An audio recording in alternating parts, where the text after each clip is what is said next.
Welcome to Wayne's Old Time Radio Page channel. I'm Wayne, your host. These programs are brought to you by support of our listeners. You can give your support at Patreon or PayPal, either one. There's clickable links in the description below. Thanks for your support and enjoy the shows.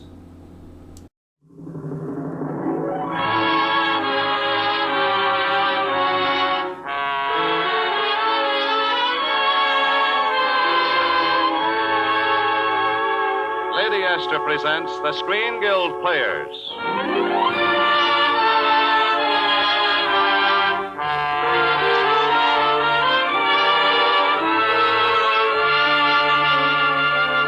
The Screen Guild play tonight, The Maltese Falcon. The starring players. This is Humphrey Bogart. This is Mary Astor. This is Sidney Greenstreet. And this is Peter Lorre.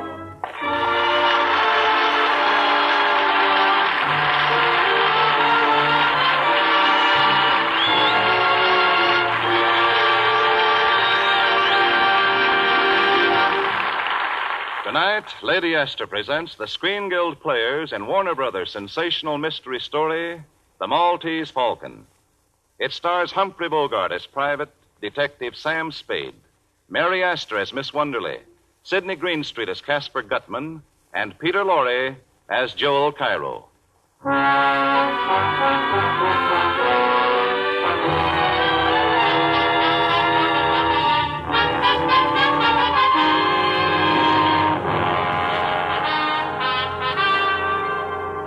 This is the story of the Maltese Falcon and of the people whose lives it touched and seared. It began in San Francisco when a beautiful young woman, who identified herself as Miss Wanderley, walked into the offices of Spade and Archer, private detectives. Miss Wanderley had just told Sam Spade why she wished to engage detectives when Spade's partner, Miles Archer, entered the office.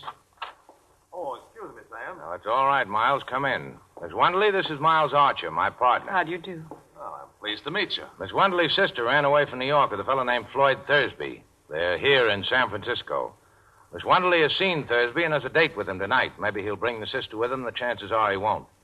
Miss Wanderley wants us to find the sister, get her away from Thursby, and back home. But I want you to know that he's a dangerous man. I don't think he'd stop at anything. I don't believe he'd hesitate to kill Corinne, my sister, if he thought it would save him. Uh-huh. What time is he coming to see you, Miss Wanderley? After 8 o'clock. All right, Miss Wanderley, we'll have a man there. Oh, I'll look after it myself. Thank you, Mr. Archer. Will $200 be enough for a retainer? Plenty. Oh, it'll help if you meet Thursby in your hotel lobby, Miss Wanderley. I will. Thank you again. Goodbye. Well, Archer, what do you think of her? Sweet. I'm going to enjoy shadowing her. Okay, sucker. You call me if you run into any trouble.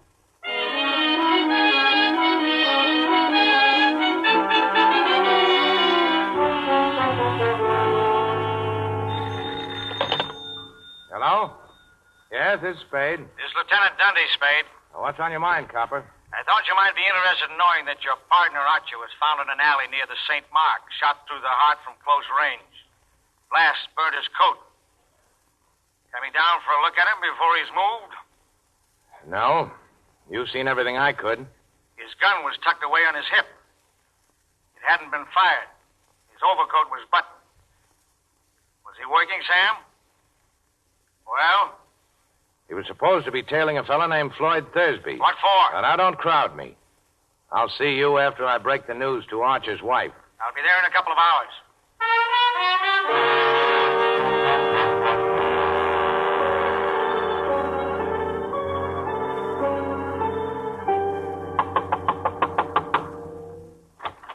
Oh, hello, Copper. Come on in. Break the news to Archer's wife, Sam? Uh-huh. What kind of a gun do you carry? None.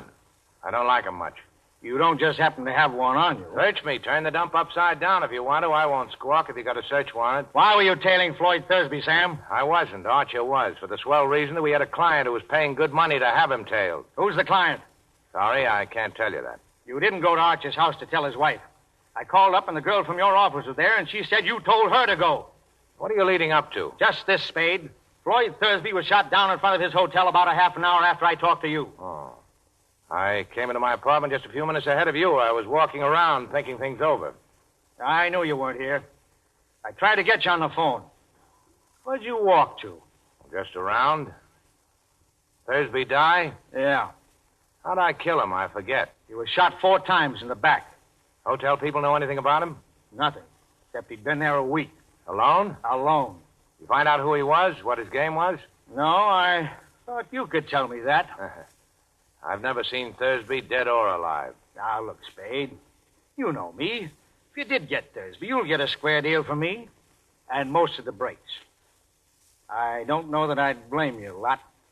Man that killed your partner. But that wouldn't keep me from nailing you. That's fair enough. Now, would you mind scramming? I got some thinking to do, and I'd like to get a little sleep before daylight.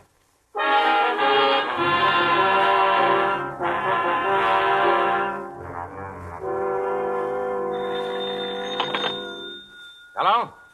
Yeah, this is Sam Spade. Oh, I was just going to call you. Where are you? The Coronet on California Street, apartment 101? What's that? The name's Miss LeBlanc. Okay, I'll be right out.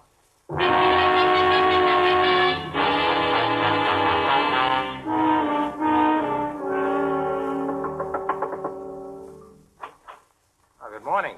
Come in, Mr. Spade. Mr. Spade, I've a terrible, terrible confession to make. That story I told you yesterday was all just a story. Oh, that.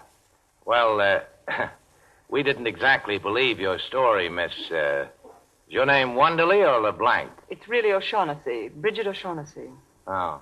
Well, Miss O'Shaughnessy, as I said, we didn't exactly believe your story. We believed your $200. Oh? Yes, you see, you paid us too much to be telling the truth. You knew that when you accepted the money? Oh, I suspected it. I was positive when Joel Cairo called on me. Joel Cairo? Yeah. Yeah, he seems interested in Floyd Thursby, too. What did he say? About what? About me? Nothing. Well, what did he talk about? Well, he offered me $5,000 for a black statuette of a bird. He was pretty sure I had it or knew where it was. Do you? Oh, I think I know someone who does, and $5,000 is a lot of money. But right now, the police are trying to find out who hired us to tail Floyd Thursby. Mr. Spade, do they know about me? No, I don't think they do. I've been able to stall them so far. Must they know about me at all, Mr. Spade? Couldn't you manage somehow to shield me from them? Maybe. But I'll have to know what it's all about. I can't tell you now. Later I will, when I can. You must trust me, Mr. Spade. Oh, I'm so alone and afraid. I've got nobody to help me if you won't help me. Be generous, Mr. Spade. You're strong. You're brave. You can spare me some of that strength and courage, surely. Sister, you don't need much of anybody's help. You're good. Chiefly your eyes, I think, and that throb you get in your voice when you say things like, be generous, Mr. Spade. All right. I deserve that. But the lie was in the way I said it, and not at all in what I said. Ah, now you are dangerous. Still, Cairo offered me $5,000. It's far more than I could ever offer you if I must bid for your life. Yeah, that's good coming from you. Have you given me any of your confidence, any of the truth? I can't go ahead without more confidence in you than I have now. Can't you trust me just a little while? How much is a little? And what are you waiting for? I must talk to Joel Cairo. Oh. Well, you can see him tonight. I know where to reach him. Oh, he can't come here. I can't let him know where I am. I'm afraid. We'll all meet at my place, then. All right.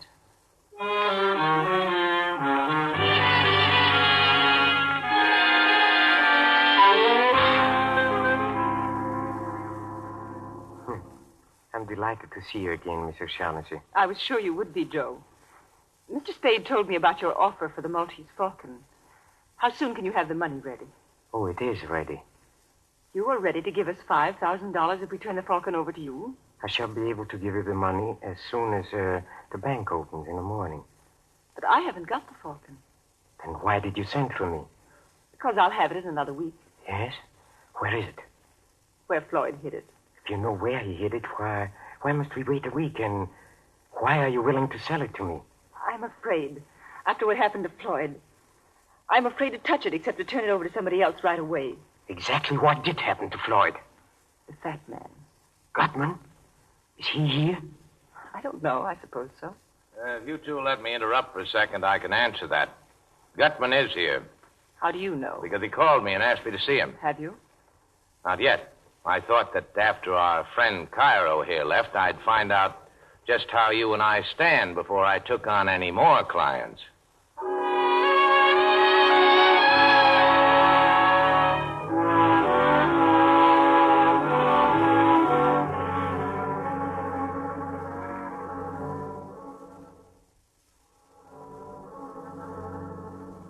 Now do you know how you and I stand, Sam? Yeah. If I can believe anything about you. But you're such a liar. I am a liar. I've always been a liar. Well, I wouldn't brag about it. Was there any truth at all in that yarn you were telling me about Thursby and the Falcon? Some. Not very much. Well, we've got all night before us. I'm so tired. So tired of lying and thinking up lies and not knowing what is a lie and what is the truth. I wish... Hey, look, honey. I think I'd better have a talk with Gutman in the morning.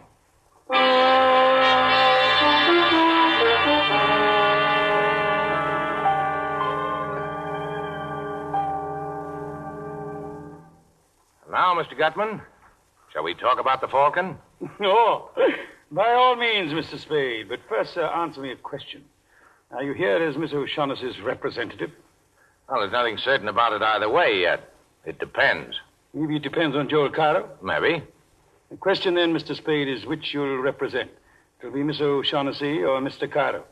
I didn't say so. Who else is there? There's me. Oh, well, that's wonderful, sir, wonderful. I do like a man who tells you right out he's looking out for himself. Don't we all? Uh-huh. Now let's talk about the Blackbird. Let's, Mr. Spade. Have you any conception of how much money can be got out of that blackbird? No, but you just tell me what it is, and I'll figure out the profits. You mean you don't know what that bird is? Well, I know it's black enamel and about a foot high, and I know the value in human life you people put on it. Miss O'Shaughnessy didn't tell you what it is? He offered And me Cairo didn't either? He offered me $10,000 for it. Do either of them know what that bird is, sir? What is your impression? Well, there's not much to go by, but I don't think so. If they don't know, I'm the only one in the whole wide, sweet world who does. Good. And when you tell me, there'll be two of us. Mathematically correct, sir. But I don't know for certain that I'm going to tell you. If you think again and think fast, you'll do your talking today or you're through. What are you wasting my time for? I can get along without you. That remains to be seen, Mr. Spade. There are ways... And there's another thing. Keep that gunman of yours away from me while you're making up your mind, or I'll kill him. Well, sir, I must say you have a very violent temper. Think it over. You got till 5:30, then you're either in or out for keeps. Wilma. I'm gonna kill that guy. I could have done it easy when he was standing there with his back to me. Of course you could, my boy. But business before pleasure. And we'll be seeing Mr. Spade again before 5:30.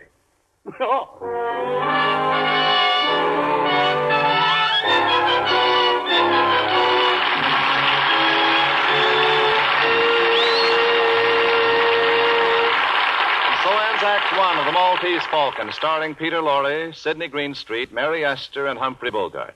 Act Two in just a moment. But first, here's a word from our hostess, Lady Astor. Some weeks ago, I was being shown through a shipyard, one of the largest in the country, and stopped to chat with a young woman wearing a safety mask.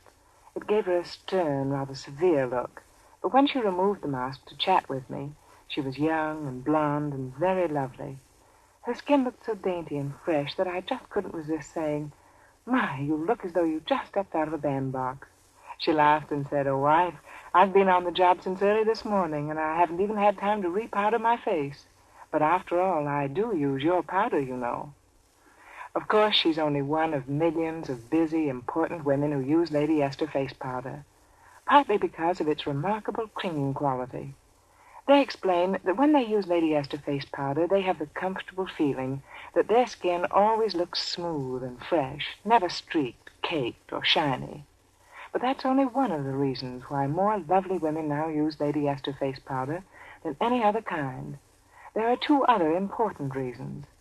First, the texture of my powder is so flattering that it hides little lines and blemishes, makes your skin look younger. And second, the shades of Lady Esther face powder are so rich, vivid, and alive. They give new interest, a look of new beauty to your skin. And both the unusual texture and the flattering shades are the result of my patented twin hurricane method of making face powder.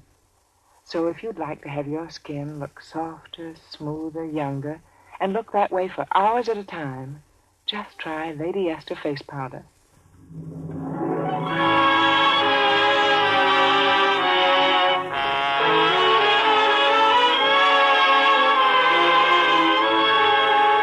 And now the curtain rises on the second act of The Maltese Falcon, starring Humphrey Bogart as Sam Spade, Mary Astor as Bridget O'Shaughnessy, Sidney Greenstreet as Kasper Gutman, the fat man, and Peter Lorre as Joel Cairo.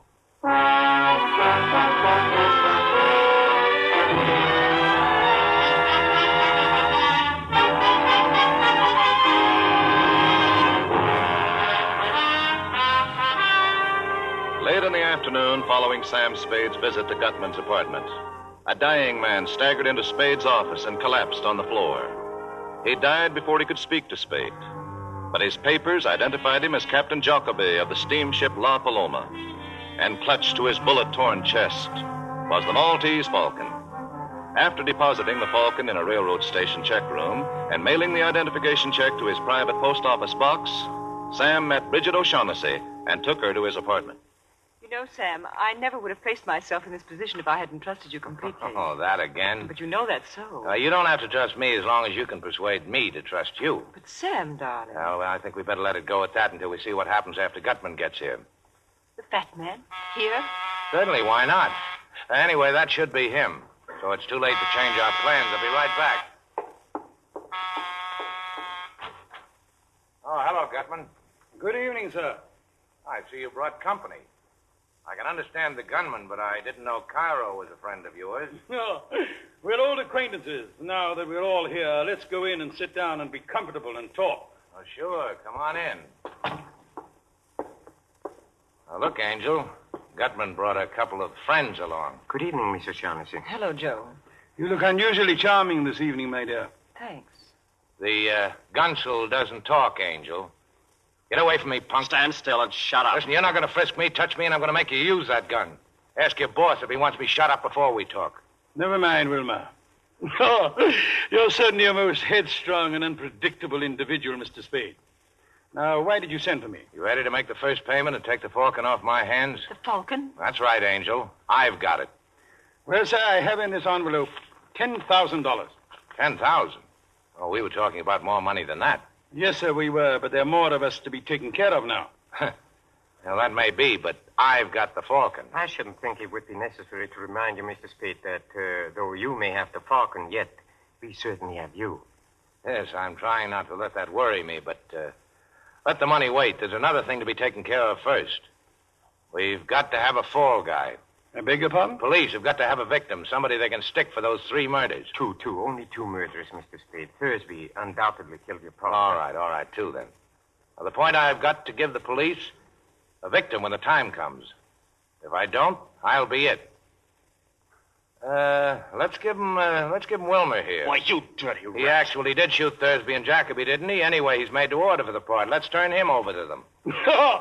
By God, so you are a character, that you are.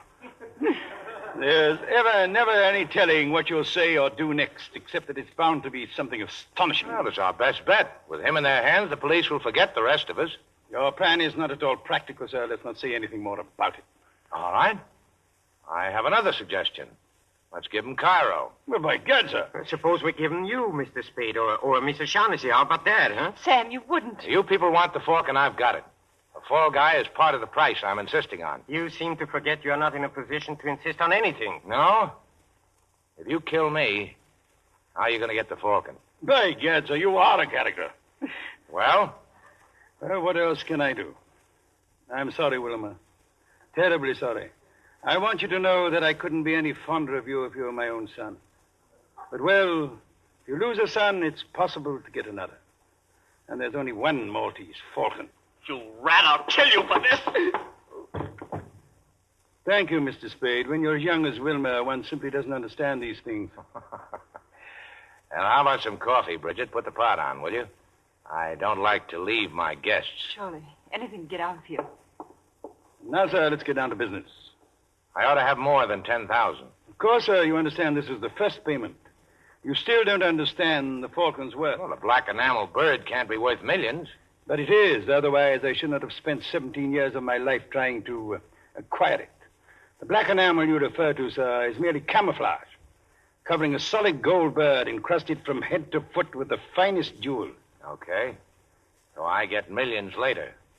How's about 15,000 now? Frankly and candidly, and on my word of honor as a gentleman, 10,000 I gave you is all the money I can raise right now. Yeah, but you didn't say positively. Positively. Well, if that's the best you can do, it's the best you can do.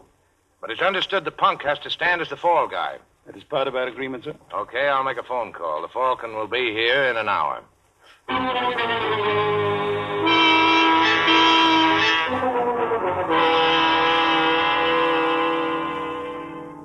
It's a fake. Huh? This is not the Maltese Falcon. What? This is a lead imitation covered with the same enamel. See where I've shaved it off with a knife lead? Pure lead. You bungled it. You, Gutman. You and your stupid attempt to buy it from the Russian who owned it. He caught on to how valuable it was. No wonder we had so little trouble stealing it. You imbecile. You bloated idiot. Well, sir, what do you suggest? Shall we stand here and shed tears and call each other names? Or shall we pay the Russian another call in Istanbul? Are you going? 17 years I've wanted that little item, and I intend to get it. Another year, well, sir, that will be an additional expenditure of time on only 5 15/17%. I go with you. Good. And Wilma? Wilma, Where is the boy? He must have had made his getaway while we were unwrapping the Falcon. A swell lot of thieves. Well, sir, I left to ask you to return my $10,000. I held up my end. It's your hard luck, not mine, if you didn't get what you wanted. I'm sorry, but I must insist. Oh, a hideout gun, huh? Okay. Thank you, sir. The shortest farewells are the best. Adieu. And to you, Miss O'Shaughnessy, I leave the fake Falcon as a little memento. Oh, come, Carl.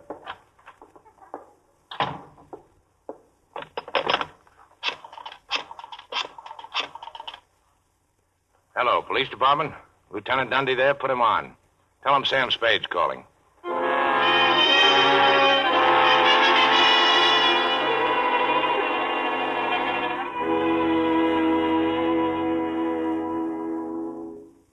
look, Angel.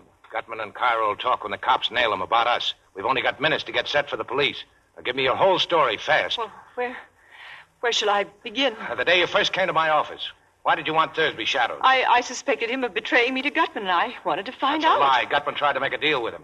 You had Thursby hooked, and you knew it. You wanted to get him out of the way before Captain Jacoby arrived with the Falcon. Isn't that so?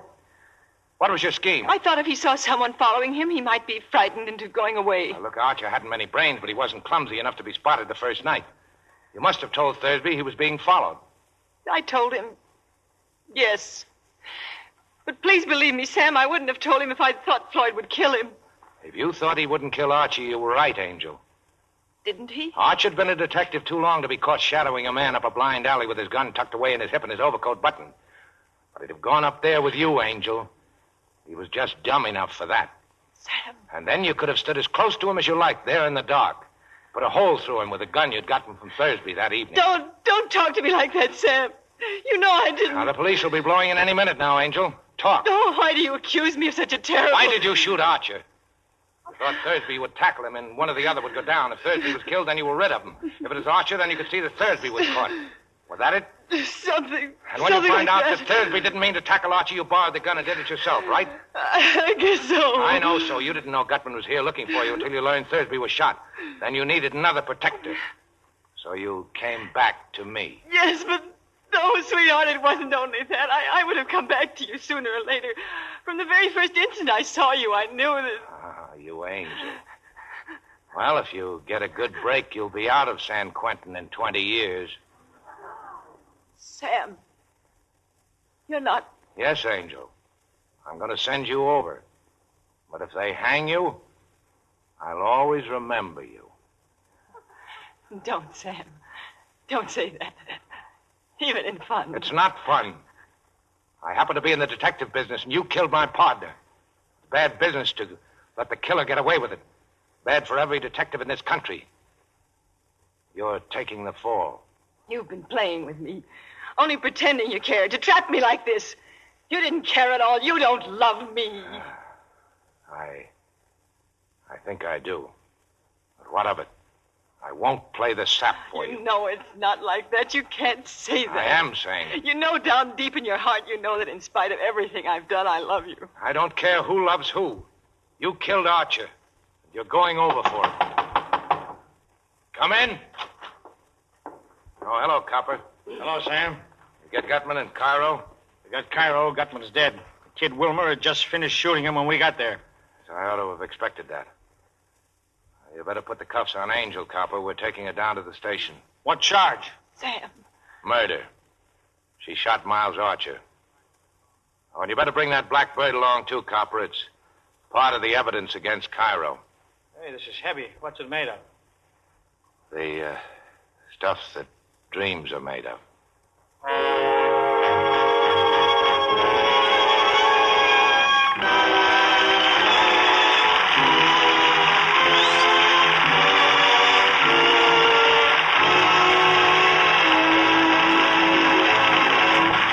So ends the story of the Maltese Falcon. Thank you, Mary Astor, Humphrey Bogart, Sidney Greenstreet, and Peter Lorre for appearing with the Lady Astor Screen Guild players tonight, and also for telling us a most exciting story. It was our pleasure, Mr. Bradley.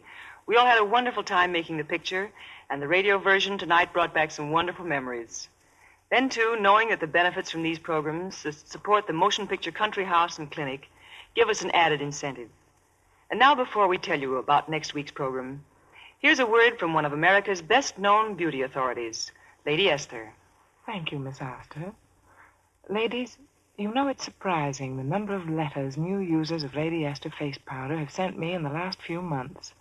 So many of them say the same thing, that Lady Esther face powder is an entirely different kind of powder, that it does wonderful things for the appearance of the skin, makes it look softer, smoother, and often years younger. Well, Lady Esther face powder is more flattering, more becoming, because my powder isn't just mixed, just blended like ordinary face powder. It's made by a method new, unique, exclusively mine. You see, Lady Esther face powder is blown at whirling speed by my famous twin hurricanes. Yes, my patented twin hurricane process blows and whips color and powder particles together until they're evenly married, blended into a fine, smooth, sheer mist of beauty, finer in texture and truer in shade than powder ever made by ordinary methods. That's why Lady Esther face powder smooths on so much more evenly, and why the shades of my powder are so clear and alive. They make your skin younger looking, more vivid, far lovelier. Why don't you try Lady Esther face powder and see how much happier you'll be with the appearance of your skin? Before we tell you about next week's program, Humphrey Bogart has a word to say from our government. As you all know, the Third War Loan Drive is on full steam, the drive to back the attack our fighting forces are making against our enemies. As our share toward victory, we at home must buy $15 billion worth of war bonds, which means each one of us must dig down deeper into our own pockets. Each of us must buy at least one extra bond this month. We have to win this war, and we will win, all right. But how soon we win is up to every one of us. So buy an extra war bond this week, sure, to help speed our day to victory. Next week, the Lady Esther Screen Guild players will present highlights from Warner Brothers' great new musical picture, Thank Your Lucky Stars. It will star Joan Leslie, Dennis Morgan, Dinah Shore, and Eddie Cantor. Be sure to listen. Humphrey Bogart can soon be seen in the Warner Brothers production, Thank Your Lucky Stars. Mary Astor is currently playing in the Metro-Goldwyn-Mayer Technicolor production, Thousands Cheer. Sidney Greenstreet and Peter Lorre appeared through the courtesy of Warner Brothers. Music on tonight's program was arranged and conducted by Wilbur Hatch. To help your government save tin, buy the larger size of Lady Esther face cream, and at the same time, you will save yourself money to invest in war bonds and stamps. Truman Bradley speaking for Lady Esther. Thank you. Good night. This is the Columbia Broadcasting System.